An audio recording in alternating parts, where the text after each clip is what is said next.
All right, I just want you to see, guys. Right now it says oil change, but then it says tire low pressure low. So I don't know which tire it is at all. That's why we're going to introduce this device here. We're going to reprogram it right now. I'm going to turn off the car, and you have to keep the car on but not turn on the car. And then you're going to teach the system with the actual holding down the lock or both buttons at the same time, depending on your car, right? So right now we're going to try to see if we could teach it in new modes, and we're going to start with A, which is always on the your side.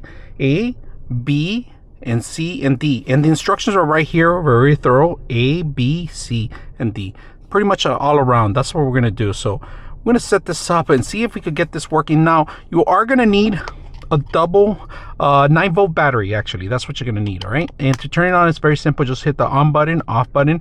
Turning on is going to be here. Low battery is going to tell you here. This is a sensor. Get in there, the tire. You'll see a little beeping, or maybe your car is going to flash depending on the car. So right now we're going to hold on the power. Hit this, hold on the power. We're going to hold on the lock button here. All right, so the process is easy. Once you have it here, you're going to hear a horn, one section, and then you go to the next one, and the next one, and the next one. I programmed it already. I had a professional done this, so I'm not going to reprogram it again. But once you set up your car into learning mode, all you got to go is through the process on this. Now, it's very convenient for those that don't know which tire it is, because when you get a tire, you got to reprogram it. Some new cars already tell you how it is. They automatically reprogram, but those older models like mine, you're going to need something like this. So very simple, easy to use. I hope you guys enjoyed the video.